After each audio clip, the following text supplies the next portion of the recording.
కొందరు బంధువులు స్నేహితులు అడగగానే గుర్తింపు కార్డులు బ్యాంకు ఖాతాలను వారికి అప్పగిస్తున్నారు. దీంతో వాటిని సైబర్ నేరస్తులకు విక్రయించి సొమ్ము చేసుకుంటున్నట్లు తెలిసి గొడవలకు దిగుతున్న ఘటనలు వెలుగు చూస్తున్నాయి. పాతబస్తీకి చెందిన ఒక యువకుడు స్థానికంగా బ్యాంకు ఖాతాలు సేకరించాడు.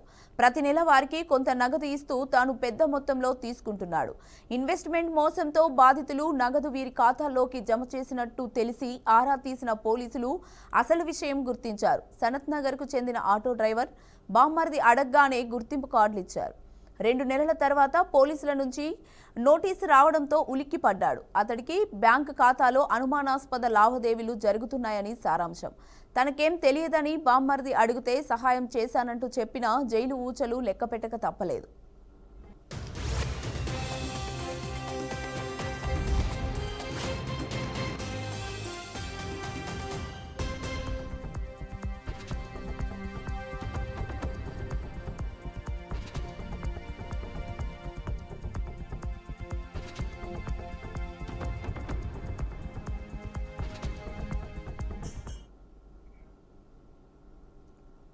సైబర్ ముఠాలు తమ ఆనవాళ్లు బయటపడకుండా తెలివిగా వ్యవహరిస్తున్నాయి. దళారుల ద్వారా సేకరించిన సామాన్యుల గుర్తింపు కార్డులను ఉపయోగించి బోగస్ కంపెనీలు తెరుస్తున్నారు. వాటి పేర్లతో కరెంటు బ్యాంక్ అకౌంట్ ప్రారంభించి బాధితుల నుంచి కాజేసిన సొమ్మును వాటిలో జమ చేస్తున్నారు. బ్యాంకు పుస్తకాలు, డెబిట్ కార్డులు తమ ఆధీనంలో ఉంచుకుంటున్నారు. అక్కడ జమ చేసిన నగదును క్రిప్టో కరెన్సీ, బిట్ కాయిన్స్ రూపంలోకి మార్చి విదేశాలకు చేరవేస్తున్నారు. అసలు సూత్రధారులు తేలికగా తప్పించుకుంటున్నారు. నెలకు అద్దె వస్తుందని ఆశపడిన ఖాతాదారులు, కమిషన్పై కకృతితో సహకరించిన దళారులు జైలు పాలవుతున్నారు.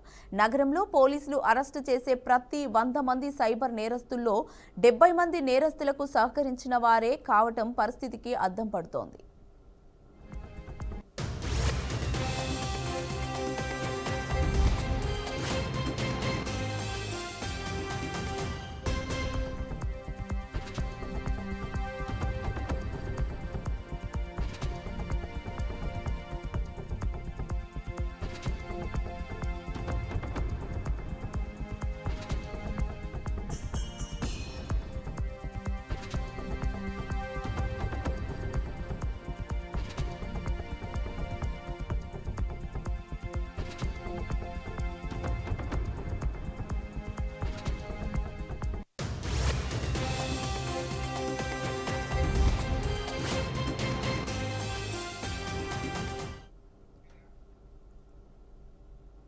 ఫేస్బుక్, ఇన్స్టాగ్రామ్, వాట్సాప్ వంటి సామాజిక మాధ్యమాల ద్వారా కూడా దళారులు వల విసురుతున్నారు.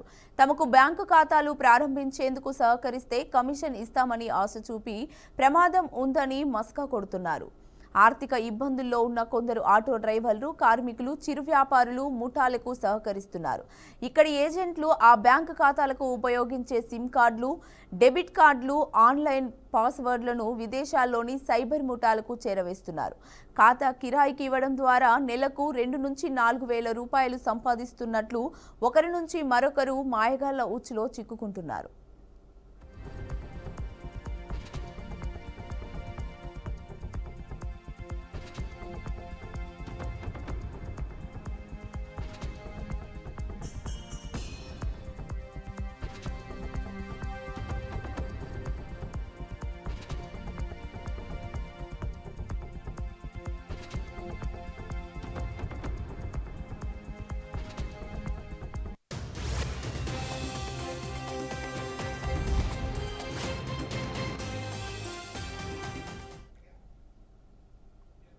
ఇక ఇదే అంశంపై మరింత సమాచారాన్ని మా ప్రతినిధి రాజేంద్ర అందిస్తారు. రాజేంద్ర.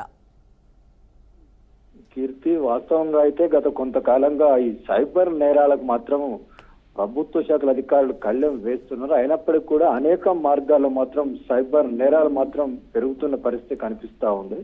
తాజాగా మాత్రం ఆధార్ కార్డులకు సంబంధించిన వ్యవహారం మాత్రం అంటే ఒక కొత్త కోణంలో ఆధార్ కార్డులు అద్దెకు తీసుకోవడం, దాని ద్వారా ఈ సైబర్ నేరాలకు పాల్పడుతున్న ఘటనలు కూడా ఇటీవల కాలంలో కొన్ని వెలుగులోకి వచ్చిన సందర్భాలు ఉన్నాయి. ఎందుకంటే ప్రభుత్వ శాఖలు ఇప్పటికే సామాన్య, పేద, మధ్యతరగతి కుటుంబాల ప్రజలను కాపాడేందుకు చేస్తున్న ప్రయత్నాలు వేగవంతం చేసిన క్రమంలోనే సైబర్ నేరగాళ్లు కూడా వినూత్న పద్ధతిలో సైబర్ నేరాలకు పాల్పడుతున్న ఘటనలు మాత్రం ఒక్కొక్కటిగా వెలుగు చూస్తున్న పరిస్థితి కనిపిస్తుంది. క్రిప్టో కరెన్సీ కానీ విజయన బిట్ కాయిన్స్ రూపంలో మాత్రం విదేశాలకు ఈ సమాచారాన్ని చేరవేస్తున్న ఒక అంశాన్ని కూడా సైబర్ అధికారులు అంటే వెలుగులోకి తీసుకొచ్చిన పరిస్థితి కనిపిస్తా ఉంది. బిట్ కాయిన్స్ సంబంధించి కూడా వ్యవహారాన్ని ఇప్పటికే అనేక కోణాల్లో కూడా ఆరా తీసి వాటి వెలుగులోకి తీసుకొచ్చిన పరిస్థితి కనిపిస్తుంది. రైట్ అయితే రాజేంద్ర.